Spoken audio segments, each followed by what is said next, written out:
Fala galera, são praticamente 5 horas da manhã aqui no Rio de Janeiro, 3 horas da manhã em Lima, no Peru. Os jogadores chegaram 2 e pouco da manhã de lá, né, no horário local, no hotel no Peru.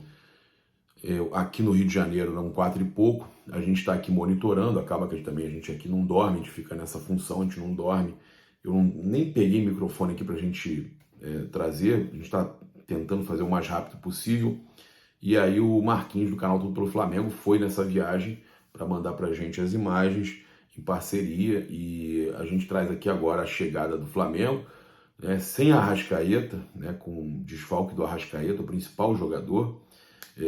E a gente até aproveita para trazer para vocês que internamente no Flamengo está sendo debatido aí que o clube pode não comprar, tá, Andreas Pereira, tá? Então existe a possibilidade de Andreas Pereira, tá? Isso não é mais unanimidade, há discussões internamente com relação à compra do Andreas Pereira. A cúpula não concorda com o departamento de futebol com relação à compra do Andreas Pereira e pode acontecer um retrocesso, né? Pode acontecer eles podem retroceder nessa contratação do jogador do meio-campo, né, do Manchester United. Então, o Flamengo pode não comprar Andreas Pereira. Inclusive, o Manchester United tem sondagem, né, de equipes da Europa, inclusive o PSV Eindhoven da Holanda, pode estar contratando aí o Andreas, né? O Flamengo deixaria então de gastar 10 milhões de euros, cerca de 55 milhões de reais na cotação atual. O euro vem descendo e a gente, muitos torcedores, inclusive aqui no canal, a gente sempre criticou o valor altíssimo do Andreas Pereira, né? Então o Flamengo pode então desistir do negócio, né? Informação aí que já começa a ser divulgada, que a gente tinha trazido, a ESPN também já tinha trazido, inclusive dos interesses de outras equipes, mas que pode acabar então se confirmando. Vamos acompanhar aqui agora com o Marquinhos a chegada do Flamengo em Lima, no Peru, e vocês voltam aqui, né? Fica até o final, volta para mim aqui para a gente falar sobre o que está acontecendo no Flamengo.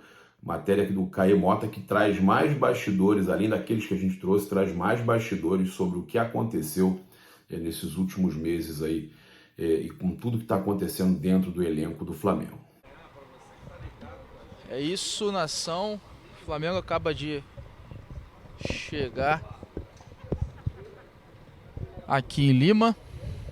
Vou chegar mais perto aqui para vocês poderem acompanhar melhor.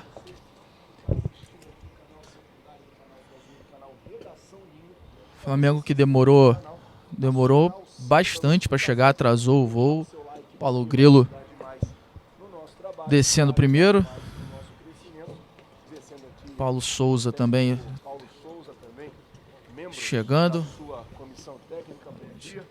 Bom dia. Madrugada aqui já em Lima, né? São 2 da manhã aqui, algo em torno de 4 horas da manhã no Brasil. O Flamengo está chegando. Diego Alves, Felipe Luiz. Renê também passando aqui. Léo Pereira.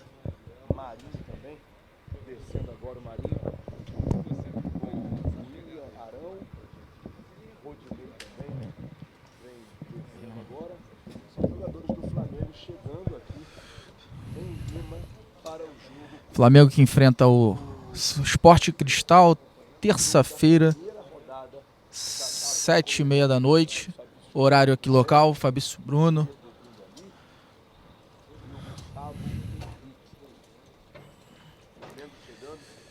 Nesse momento é um jogo importantíssimo, né? O primeiro jogo da Liga. Jogadores aos poucos. Santos, tudo bom? Que já está relacionado para esse jogo. João Gomes, o Lázaro, que foi titular no último jogo, o Mateuzinho também. E o Gabigol. Agora também, vocês estão acompanhando a chegada do Flamengo aqui em Lima para a partida contra o Sport Cristal, jogo da Primeira Libertadores. Lembrando que vocês estão no canal Redação Ninho, canal secundário do canal Flazoeiro, acompanhando Goleiro Hugo.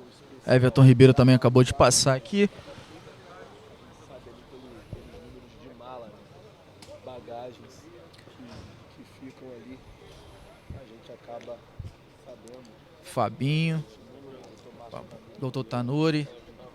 agora, o Juan tá ali dentro do ônibus, ali tem o pessoal da comissão técnica que vai chegando, e o Flamengo chegando nessa madrugada aqui em Lima para o jogo de terça-feira. O Flamengo vai fazer um treino amanhã. E a gente vai acompanhando aqui. Parece que terminou. Obrigado, Marquinhos, canal Tudo Pelo Flamengo, pela cobertura aí, cara. Tamo junto, pedir pra galera se inscrever também no canal dele. E o Caio Mota fala que...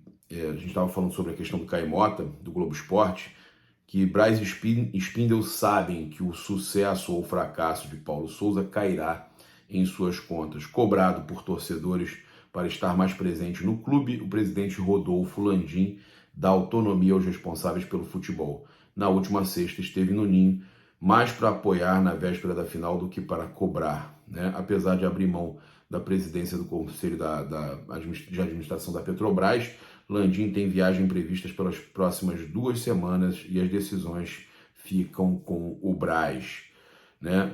Quando acertou a contratação do goleiro Santos, após muita insistência de Paulo Souza, a diretoria deu sinal de respaldo ao treinador no processo. E aí ele fala, em dezembro, a escolha por Jorge Jesus seria o caminho mais fácil, mas o escolhido foi o oposto. Romper ou tentar romper com a viuvez presente e nítida no CT, que tanto condicionou avaliações de Domenech Torren, Rogério Ceni e Renato Gaúcho. Aí ele fala que Bruno Spindel chegou a reunir funcionários no início do ano e ordenar que eles parassem de ter contato constante com integrantes da comissão técnica de Jorge Jesus, para evitar que a pauta seja tão viva no Ninho, tá? Então, mandou, o Spindel, segundo a matéria do Caí, mandou ninguém falar com ninguém, o pessoal diminuiu o contato com o pessoal da comissão do Jorge Jesus. O próprio diretor executivo, por sua vez, não cumpriu o combinado e gerou constrangimento ao levar o preparador físico Mário Monteiro para um jantar do elenco após a vitória por 6-0 sobre o Bangu. Então, levou o Mário Monteiro lá, o preparador físico. Casado com uma brasileira, Mário é o profissional mais querido da comissão de Jorge Jesus. Diante da insistência de jogadores, ele relutou em acessar o local por respeito aos compatriotas portugueses, mas foi convencido e conduzido por Spindel, que o apresentou a Paulo Souza. Quem viu a cena a relata como educada e constrangedora. Se o desejo é encerrar a viuvez de 2019, por que levar para dentro do ambiente a figura mais querida daquela comissão? Que loucura, gente! Como é que pode? Isso é demais. Essa informação do Caê, isso aí é um absurdo.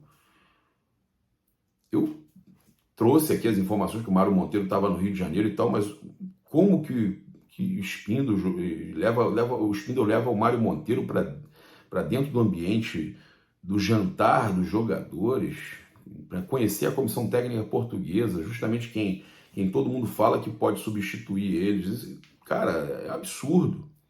A demora por reforços é outro ponto visto como condicionante para a avaliação da reformulação. Dos 5 contratados, apenas Pablo e Santos foram escolhas do técnico.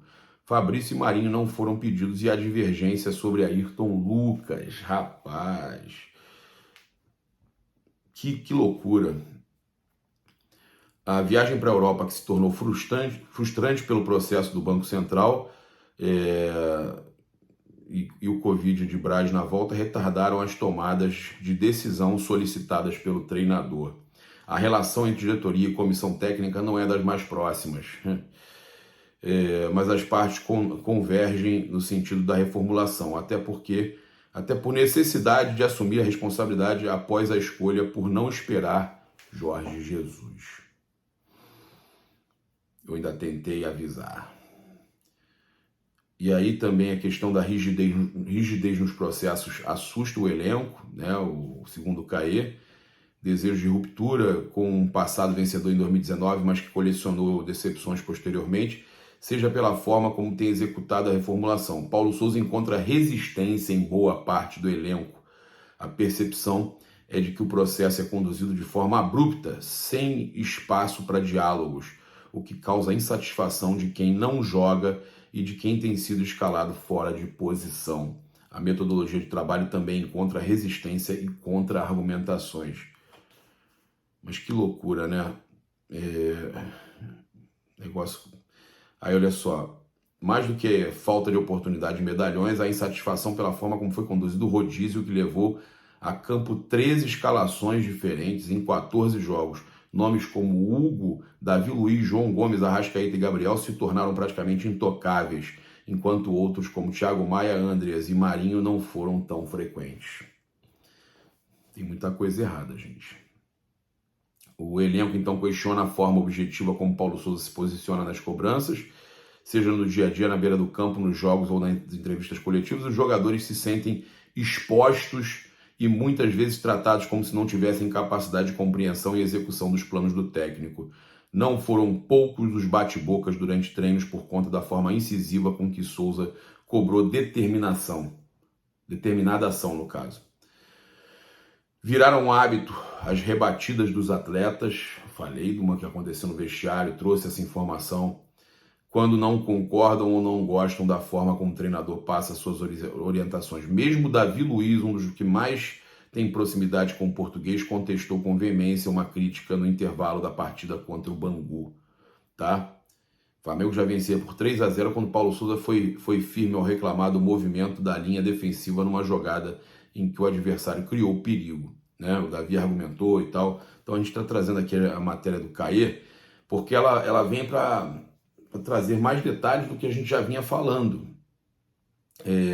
Há queixas à condução de grupo do treinador, que critica com veemência, mas não faz na mesma intensidade quando tem chance de elogiar. Intervalo do empate com o Fluminense, que custou o teto estadual, os jogadores e o treinador tiveram um debate acalorado. Olha aí, ó, a informação do Globo Esporte confirmando aí a informação que a gente trouxe. Paulo Sousa cobrou a execução do plano tático, enquanto do outro lado houve resposta de que não seria possível diante das alternâncias do confronto. O português costuma citar processos aquisitivos e também no campo disciplinar a dificuldade de implementação. As multas por descumprimento da cartilha se tornaram comuns e não provocam mais tanto impacto, mas causam também cobranças. Aí teve o caso do Diego Alves, que o Caê fala novamente aqui, né? Também falam da abraçadeira, da discórdia. Essa daí eu achei a mais bizarra que eu quando estava lendo aqui. Processo de reformulação imposto por Paulo Sousa passa também pela busca de novas lideranças e tudo mais. O treinador deseja um movimento até que Gabriel ocupe o posto definitivamente, né? Passando a abraçadeira para o Gabigol. E esse processo gerou ruídos que ficaram expostos até dentro de campo. A escolha por Filipe Luiz na final contra o Fluminense foi uma forma de tentar pacificar o ambiente com um nome de consenso em todos os subgrupos que passaram a existir, as panelas. A solução paliativa, por sua vez, está longe de resolver o problema para o restante da temporada. Até o fim do ano passado, a dinâmica era: o Diego ficava com a faixa sempre que estivesse em campo, mesmo entrando no decorrer da partida, e Everton Ribeiro vinha na sequência com Diego Alves e depois o Ilharão. Desde o início do ano, Paulo Sousa posicionou Gabriel em terceiro neste ranking, em decisão que gerou desagrado e também situações impensáveis dentro de campo. Houve então questionamento se a postura do Gabriel fora de campo seria condizente ao posto de capitão, mas o treinador entende que, além da necessidade do processo de reformulação, passar também pela liderança, o atacante dá exemplo pela forma como trabalha no dia a dia. A disputa de pênaltis contra o Atlético Mineiro pela Supercopa, por sua vez, intensificou a insatisfação. Para os líderes, Gabriel deveria ter cobrado o 12º pênalti por ser o líderes, quando falam, é a panela, tá, gente? É a panela. A gente não tá feliz com o lado de lá, mas também tem o lado de cá, né? Tá tudo errado. Da beira do campo, Felipe Luiz e Diego Alves gritaram e sinalizaram para que o camisa 9 assumisse a responsabilidade. Naquele momento, Vitinho chegou a hesitar, mas seguiu a caminhada até a cobrança desperdiçada. O Gabriel ainda se manifestou, né, nas redes sociais a entender que deixaria para bater o pênalti decisivo após um erro do Atlético Mineiro. Alguém inteligente, graças a Deus, retuitando um torcedor, né? Os companheiros, por sua vez, viram a decisão como individualista. E aí, uma semana depois, os conflitos sobre quem herda a faixa de capitão durante o jogo foram escancarados ao ser avisado que seria substituído durante a parada técnica da partida contra o Resende. Everton Ribeiro passou a abraçadeira para Arão, que foi em direção ao Diego Alves. Paulo Souza gritou que não era para dar a faixa ao goleiro e o volante a colocou no braço. Que loucura, gente. Isso se repetiu aí nas semifinais contra o Vasco. Substituído, Everton Ribeiro passou a faixa para o Ilharão. E o mesmo ocorreu no primeiro jogo da final. No jogo de volta da semifinal, Gabigol começou como capitão, mesmo com o volante em campo, e foi substituído justamente por Everton Ribeiro. O atacante, no entanto, optou por ir até Felipe Luiz e entregar a faixa, mas não ao Everton. Rapaz, que loucura, que briga louca, que discordância ridícula, desavença ridícula. Gente, esse é o grupo do Flamengo. Aí ele fala que falta o abraço coletivo. Enquanto nosso abraço aqui dentro não for de verdade, nós não vamos ganhar nada. Falam sobre outras... por mais que a diferença de perfil e personalidade sempre fosse flagrante, a sintonia no ambiente de trabalho sempre esteve presente. Isso não existe mais. A matéria é maior, mas esses são alguns detalhes aí assustadores que o Caia trouxe, que mostram que o problema do Flamengo é muito além do treinador. Tá no elenco. O problema do Flamengo está no elenco. E a gente tem que rezar, né, que o Flamengo na terça-feira consiga fazer, eu acho que é o que eu acho muito difícil, mas consiga fazer uma boa partida. E esse jogo de terça-feira me lembra aquelas fatídicas goleadas que o Flamengo tomou e os treinadores acabaram demitidos. E dessa vez o treinador é o menos culpado, né? O erro maior foi da escolha do Braz, foi da escolha do departamento de futebol na contratação, de não trazerem o Jorge Jesus, quando a cúpula até também queria o Jorge Jesus. Então a gente sabe que eles vão ter que assumir esse erro, a torcida já identificou de quem é esse erro, e as mudanças no elenco, como eu falei ontem, serão necessárias. É isso, convido você a seguir, curtir, compartilhar no Facebook. Você que está no YouTube, eu convido a se inscrever no canal, acionar a notificação, o sininho, deixar aquele like maroto no vídeo.